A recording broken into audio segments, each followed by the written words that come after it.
Hello, everyone, and welcome back to Black Mental Health Matters. Now, our mission here is to encourage open dialogue around mental health among Black communities. Now, I'm your host, Amanda Eke, and today we have a very special guest with us. And we're going to be discussing everything about the role of peer groups on individuals' mental health. Now, I'm welcoming our guest to the stage. Nerissa, please do introduce yourself to the world. Well, my name is Nerissa. I'm very happy to be here with you all. I am a licensed professional counselor and clinical supervisor here in the state of Michigan.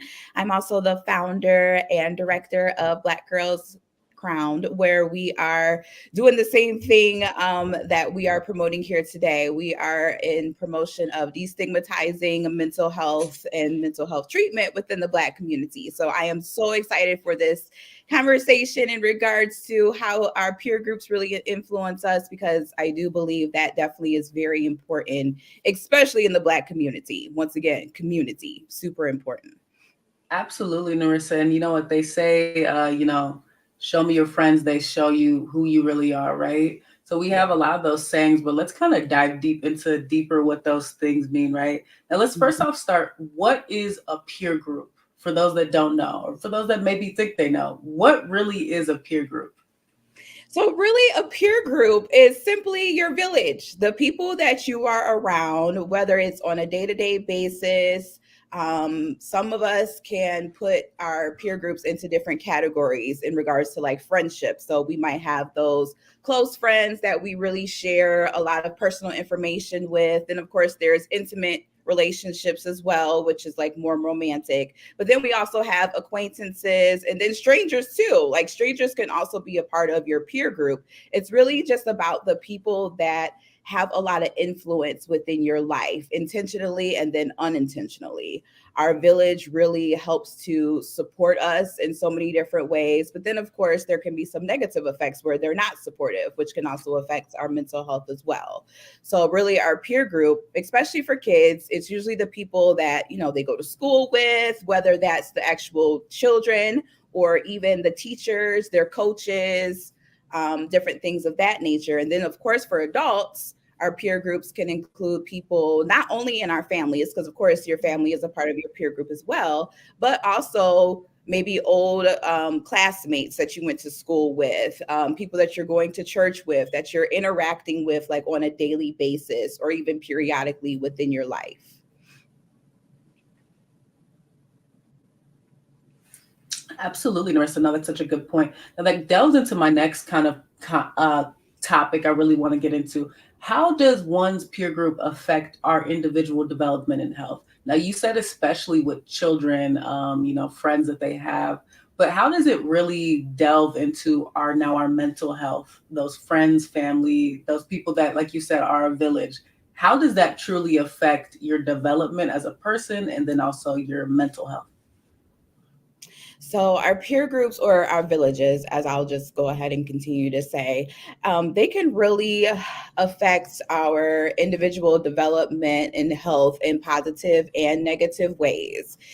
Studies have found that people who have healthy relationships are actually less likely to experience depression and are also at a lower risk of different sicknesses and diseases, such as heart disease, because our peer groups can really help to take the stress off of us and really also encourage us to do better for ourselves. So, in our early developmental years, either the acceptance or the rejection of our peers honestly can create our views of how we view ourselves and the world in general. So, if we are in really healthy communities where we are feeling really accepted. And when I say accepted, I mean basically that you have a safe space to be your authentic self. However that looks, you feel safe being who you are as you are with these people. If you feel accepted, we are more likely in our early developmental years to be able to adapt to different social situations. And also, of course, school is the biggest social situation when we're kids. So it helps us with our development and it allows us to actually have a safer space of learning about ourselves and other people. Whereas if we feel rejected by our peers, that can definitely have a very negative influence on our mental health and, of course, our self esteem. Because if we don't feel like we have a safe space to be ourselves, then we go very inward and we start to experience that loneliness or depression. And then also, just to tie that into just our awareness, sometimes when we're not feeling accepted by our peers, we go into peer groups that may be unhealthy, where we Yeah. still may feel, that we are accepted, but they're influencing us to do some really negative things. But once again, because we're at that age, especially like for teenagers, we know friends are a huge deal for teenagers, and rightfully so, because they're looking for guidance. And sometimes, unfortunately, we're not able to receive that guidance from our families or from healthy systems. So we go Yeah. to what may be, the unhealthy systems, and they can negatively influence us. And, like we were just saying, kind of birds of a feather flock together. So if we're all like in a really unhealthy state, we're probably not going to make healthy decisions. Yeah. Yeah, no, that's a very, very true thing. I'm kind of curious what we see so much, so much of how important that is obviously to the mental and growth of someone as an individual, right? What could you name, for those that don't know? I mean, I think we all have friends to an extent, right? We all have people that are our village to an extent. What are the actual tangible positive side effects of a peer Mhm. group that is good for your life? What are some actual positive effects that are tangible, that are also intangible, right? That you can't necessarily touch, that happen to us when we have a good peer group or good village, like you said. So when we have a good village, we feel really good about ourselves usually. Of course, there's Yeah. other factors that play into your mental health, but they say studies have shown that people with healthy relationships actually have a stronger mental fortitude. So that's basically the things that help keep us sane. So our friends Mm. can help keep us sane because hopefully they are encouraging us to do better for ourselves. They're also very supportive. They allow for a safe space for us to talk about the things that we're going through. So they're really like a source of encouragement and support. And that is so important for us as human beings. We long for that human interaction and for acceptance. So it's perfectly okay to have healthy relationships. It's very much encouraged. And also, I believe that, and we've seen just in our community in general, that when we have positive peer groups, we bring about so much change, not only Mm. within ourselves, but within our community. We know that all the great leaders, they had a group of people around them. Martin Luther King Jr., Malcolm X, like all these people had Yeah. a community. And so we're also able to bring about change within our community, which is so, so important nowadays, especially. But then also, as I was saying, it really brings about a healthy self esteem because you feel accepted. You feel like you can really make a difference in the world, that it's okay to be exactly who you are. And so they can also be a protective factor, even for people. When I have someone in my practice that may be experiencing like suicidal thoughts or they're really going through Yeah. a hard time, I really encourage people to really rely on their support system because they can be a protective factor. Sometimes our friends and our families are the only ones that really know what's going on and can really look out for us when we're not able to look out for ourselves. And so they can really have like a very positive impact on our mental health if they're healthy individuals. Absolutely. Nerissa, now, I'm actually going to skip ahead to some of our questions because you make such a good point. There's such great things of having that positive family, village, peer group Mhm. around you. However, what about people that may not have that, right? We know people experience a wide variety and bandwidth of abilities in our life. Some people, they have some extreme social anxiety. mental health issues that really kind of stop them from, being able to form bonds with people. In addition, some people don't have family structures that are healthy that they've had to maybe go no contact with. If you don't have those things and you want all the good positive psychological effects of that people have in life, what can you do to even start forming these bonds if you don't have them? That is a really, really good question. And this is something that even I personally can relate to because, Mm. I'm in my 30s and it's definitely in that point in time when relationships can be, they've evolved. So this is that age where, and a lot of people are experiencing this in their adulthood, where they've seen that, some of your friends are getting married and then some of your friends are having kids, but maybe you're also just like the only single person in the group. So like, where do I fall in? And what does that actually mean for me? And so if we're unable to cultivate, or we haven't been able to cultivate those relationships, or maybe our relationships have evolved, I would really say it takes a lot of practice in being vulnerable with people. It Mm. takes a lot of practice with that. And then also, we have to recognize what we actually need in relationships. That's something Yeah. that I think we don't think about enough. We always think about that in regards to like dating, but it's perfectly okay for you to sit down and reflect on, what do I need in a relationship? What do I need in a friendship? What do I need in a mentor? What do I need in my village? Do I need someone who's going to call me out when I'm doing something wrong? Do I need someone who's going to be a listening ear when I'm going through a hard time? Like, really reflect on what you actually need in all of your relationships.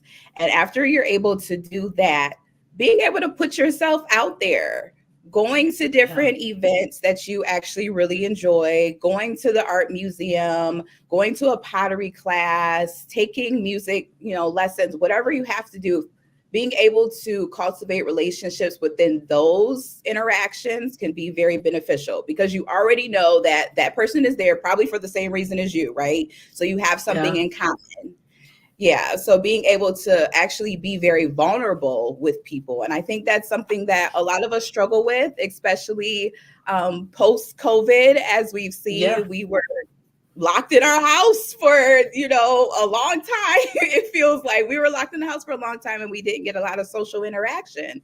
And so a lot of us Yes. are feeling that social anxiety. We're afraid to be vulnerable with people because basically, if I'm feeling vulnerable or if I want to be vulnerable with you, I have to feel safe.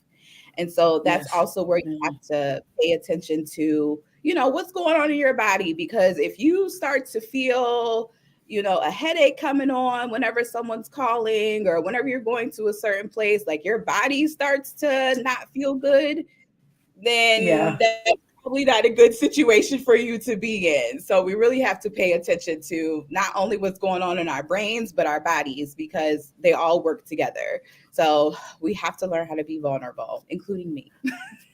Absolutely. No, I definitely can concur with that. And it's one of those things, like you said, post COVID, the world still is post COVID. I mean, people are really still trying to get themselves back in a rhythm. And that Yeah. people, I mean, I'm sure the studies in the next 100 years will come out showing that it took people a lot longer to get over this pandemic Yeah. mentally than it did just because of places have opened up. And, I also want to kind of make the point. I think, we make the point when you're younger, friends are very important, right? But I think Hmm. a lot of us may not learn so much of what we need in friendships because you kind of are forced. When you're young, you just need someone to sit next to Yep. you at that lunch table, right? You just need someone, you just Hmm. don't want to look alone. And maybe you don't really, at least in my experience, you don't take time to really kind of find to comb what a friendship, like Right. you said, that cultivation is when you're young, because it's just, I Hmm. just need to look like I'm not a loner. I need to Yes. just look good to other people due to peer pressure. Hmm. And this kind of brings Hmm. me into my next question. What can be the negative effects of a peer group that is negative for somebody? What could be the negative effects of a peer group that's not serving us, that's not serving the people in it? What are the negative effects? So the negative effects can be honestly in some ways they can be detrimental for some people. And so just kind of going through the developmental stages, when we're children and then up to adults, when the negative effects in kids and teenagers can basically be that now I am feeling that social anxiety because I feel rejected in all my peer groups, or either they Mhm. are influencing me to do negative things that, are that can lead you into trouble. We see all the time how Yeah. kids, teenagers will get into gangs because they're trying to feel accepted, right? But in turn, they are now living a life of crime because they are being influenced to do very negative things. And then sometimes our peer group, going back to like gang culture and everything, sometimes our peer group can reflect our level of survival. And so Mm, if we're all in mm, this together, we're all struggling together, we might do some negative things that might get us into trouble. And because I am a teenager and I am, easily influenced, just because your brain is not fully developed, now you're doing some things that maybe you don't, that you know that you should not do. And so also when we do feel like we are in a negative space with our peers, we really can start to beat ourselves up. And it really starts to affect our self esteem. And once again, how we view other people. If we start to see patterns within our relationships, then we might shut down completely and say, well, I don't need any friends because everyone is, a bad person, or everyone's out to get me, whatever the case may be. yeah. And Yeah. so, Wow. yeah, it can really, really affect us in a negative way because we start to see ourselves through our peers. And if they view us as less than, or the person that is easily influenced, then we start to really be down on ourselves and we have a low self-esteem, and then we start to feel lonely. Yeah. Yeah. I think, yeah, loneliness is a big factor. I mean, a lot of people see themselves fall into even gangs. I mean, negative groups around you, because I just don't want to be alone, right? Everyone Right. is human. Everyone just wants support in some type of way. So no, thank you Hmm. for that. That is absolutely facts. And, this is something I'm very curious about. How does age affect this? Because from my experience, my anecdotal experience, I know plenty of adults that are still influenced greatly by their friends. Yes. I know people that are parents, they're influenced still by their friends and their friends' opinions on things, right? I know Hmm. people in their 70s, 60s, 50s, 20s, you name it, teenagers. I'm curious, I think the assumption is the younger one is the peer group has more effect on them, and the older one gets the less of an effect. Is this actually accurate, or is this just something that differs from person to person, in regards to how your age is affecting how much you're influenced by your peer group? So I would say that it does depend on each person. Of course, we know there are some Yeah, individuals who are, in their older yeah, adult years who, they only call their friends if they, really have something to say, and they're not really sharing their lives. So they're not really being easily influenced by mm-hmm. their peers. However, there are some people who every single time there's any type of disruption in their life, they call their friends and they're going to go with exactly what their friend says. And Yeah, honestly, yeah, I believe yeah, that goes back to our early developmental years. If yeah, not only you felt that you were belonging in that particular peer group, but also were you able to make decisions for yourself? If you were kind of the person that always went along with the crowd, or you were always looking towards even your parents for the answers, then you may have a harder time being influenced, or the lack thereof, with your peers. But it definitely depends on the person. But I will say that no matter what stage in life you are at, having a village is so important. yeah, Sometimes, like we were just saying, when we're kids, we're in forced relationships and those relationships evolve. And so you get to a point where you're trying to reflect on, is this relationship actually beneficial for me? Which is okay too. But I definitely want people to know that we have to have a community. We have to have Yes, a yeah. community. Definitely. But you also have to know who you are for yourself. And that can also be that key component in if I am being influenced by my peers or not. If I know who I am, I stand on who I believe or what I believe in, what my morals are, then you are probably less likely to be influenced by anything negative, honestly, but especially when it comes to your peers. But having a community is so important, especially having a healthy community, obviously. Absolutely. So I think you make the great point. It differs from person to person.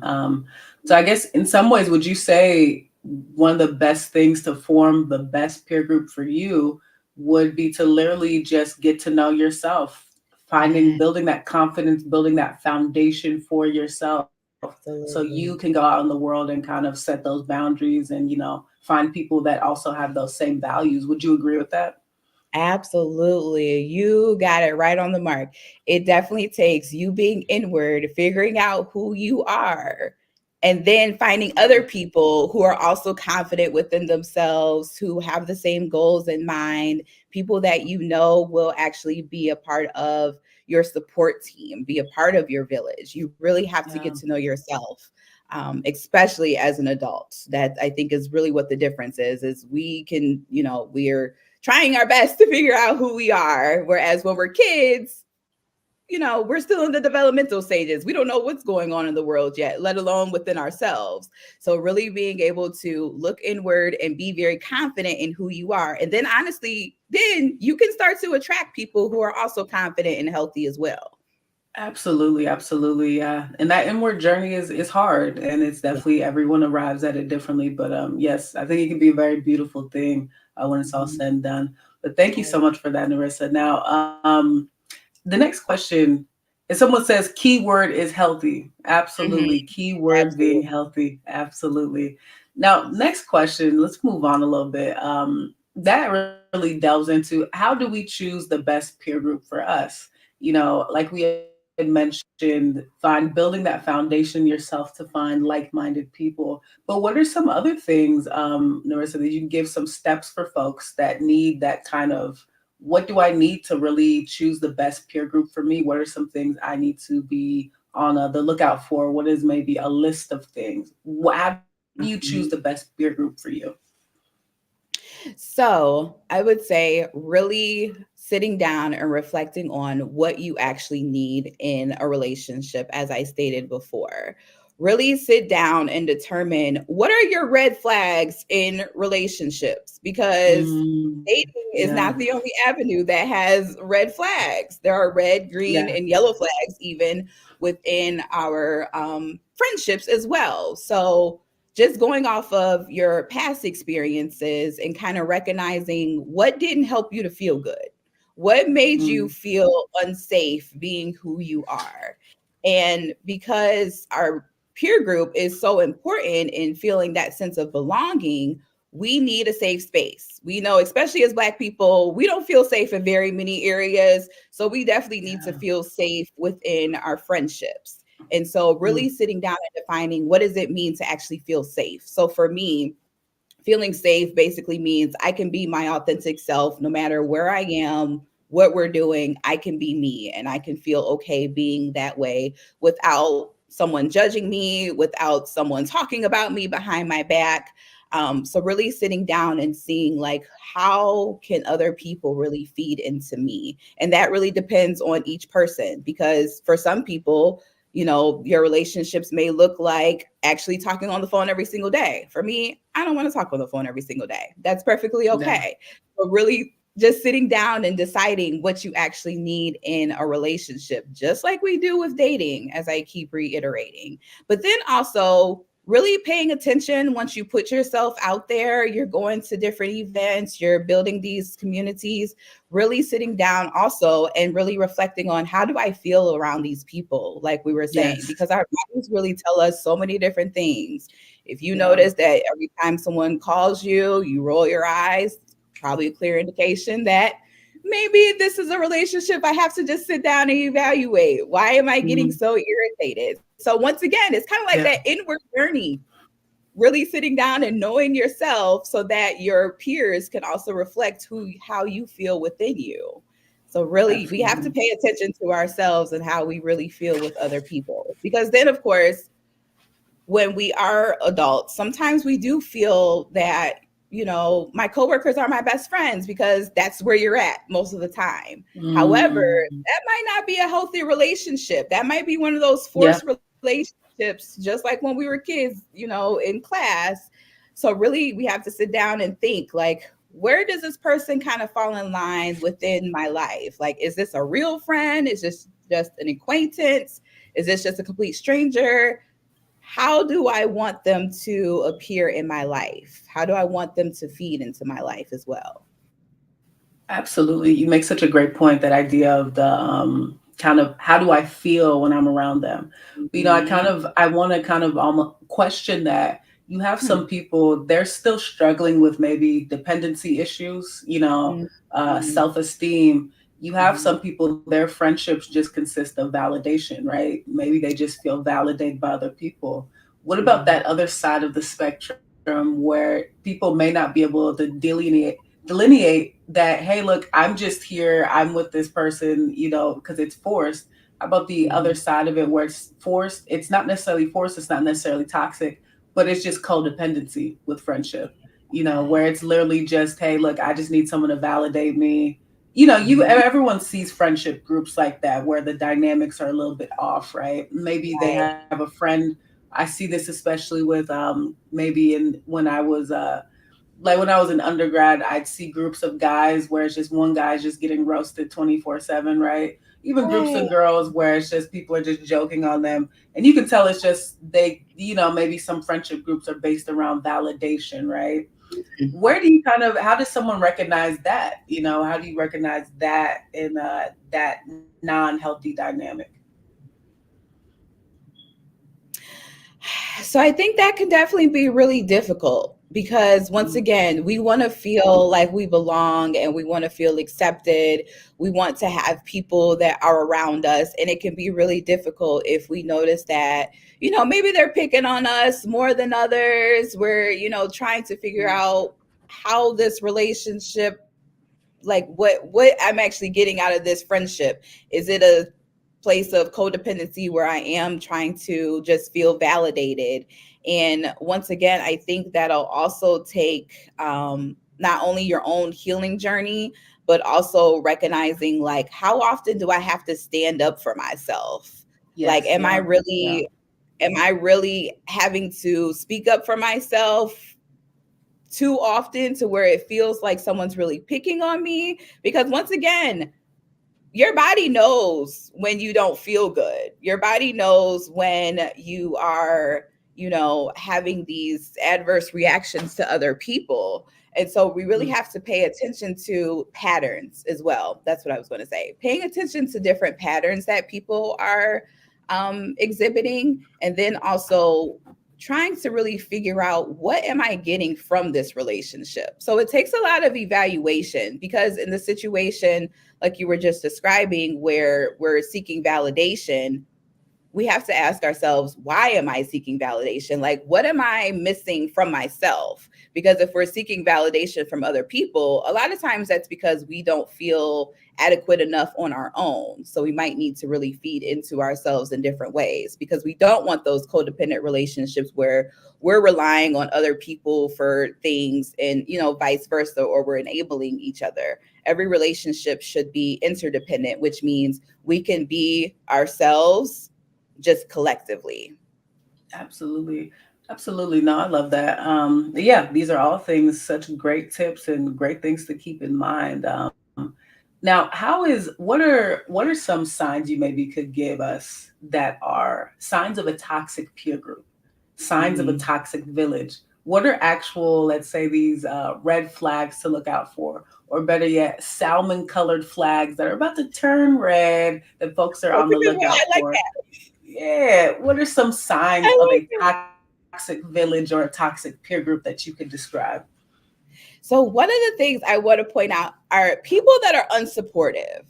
If you Mm, find that you mm, have really good news and you call them and they kind of look over it. They may acknowledge it for a second, like, Yes. oh, that's nice. And then they kind of go into whatever they had planned to talk to you about. Or Mm-hmm. either, one thing that I've noticed in my relationships previously is when someone kind of like littles you. Like, oh, you have that Mm-hmm. little business. You have, oh, you got your little business going on, and you got that little, Yes. that is that That's that is one. Mm-hmm. it is so wrong. Your friends should never little anything that you do, because everything that you do is a big deal. So if you Yes, ma'am. find Mm-hmm. that your friends are littling you, that's basically them being unsupportive. They're just trying to appease you in some way that might not be noticeable offhand.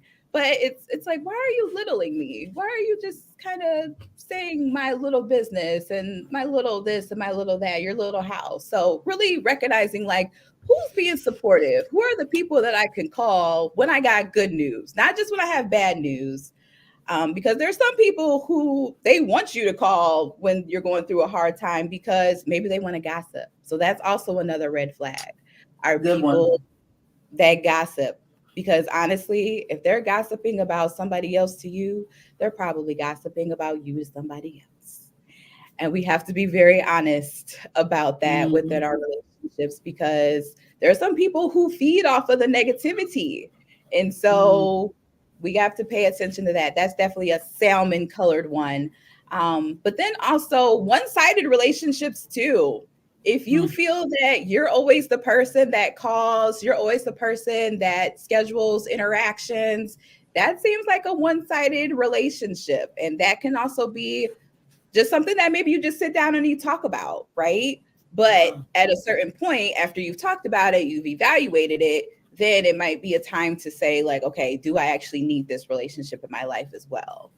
I would Yes. say another red flag in relationships are people who push you a little bit too much. Like, of course, we need friends Mm-hmm. that'll encourage us to do things that we want. Like, they know that we had this certain dream or this certain goal. We need them to hold us accountable. But if you have people in your life who are pushing you to do things that you don't feel comfortable with, things that maybe more so feed into Mm-hmm. what they want than what you want, that's also a red flag too. Because yes, you want to be held accountable and you want someone to challenge you, but these should be like in healthy ways that'll actually benefit you as a person. Yeah, absolutely. No, dropping some knowledge there. I like the littling one. We have Dario Sterling in the comments. They say, right, don't minimize my greatness. Let me be great. Absolutely. Let Yes, me be great. Absolutely. absolutely. I like Yeah. that. I think another one I've seen too is when you have good news, adding on to what you said, when you have good news, there's no reply. Right. They give you nothing. That to me is Mhm. also a big one too. That's a big flag for Absolutely. minimization just by not acknowledging anything at all. Mhm. So yeah, no, those are really good. I really appreciate those signs. Those are some really really good ones for folks to look out for. Now, Yeah. here's the next kind of topic. How do we navigate the social pressures we have from peer groups? Without a Mhm. doubt, when you're with people, especially if it's people, especially as you're getting to know people, there are definitely social Mhm. pressures. But I guess I could also flip that question. If we're feeling social pressures from peer groups, is it the right peer group? That's also kind Oh, of part of it too. What are your that's thoughts a on good that? point.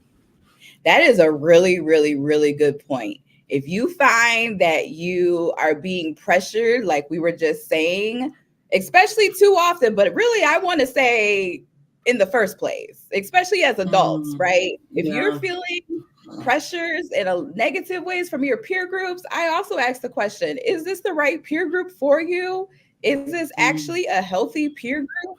However, if you do find yourself in that situation, it really takes boundaries. I know boundaries is like kind of a buzzword nowadays. Also, a really mm, good book on boundaries that I always try to tell people about is Set Boundaries, Find Peace by Nidra Tawab Glover. She's also a Black therapist. She's amazing.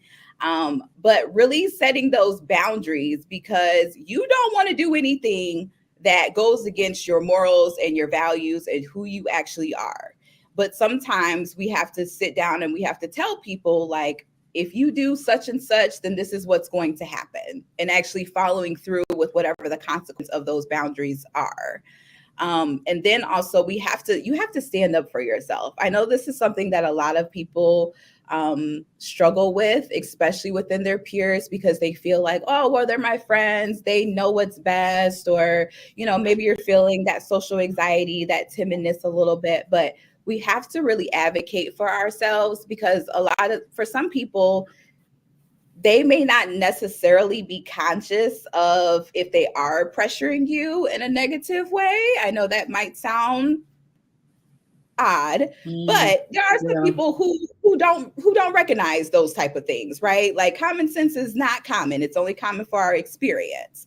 And so we have to really advocate for ourselves and Yeah. speak up. Say if you don't feel right about a certain situation, or if you don't feel good about what your friends just told you, right? If they're really Mhm. going in on you, like the example you gave before, where one person is picking on you all the time, we have to stand up and say, I don't really like that, and then being able to create a Yeah. boundary Yeah. surrounding that. However, if you're finding yourself being pressured in negative situations by your friends, it sounds like a time for you to sit down and really think, how is this Yeah. relationship really feeding into me? What are the benefits of Yeah. this? Yeah. Yeah. And that's hard to kind of face again, because we face that the societal pressure of being lonely, right? Who wants to be lonely, who wants to be without a relationship. But no, very awesome, awesome and great points.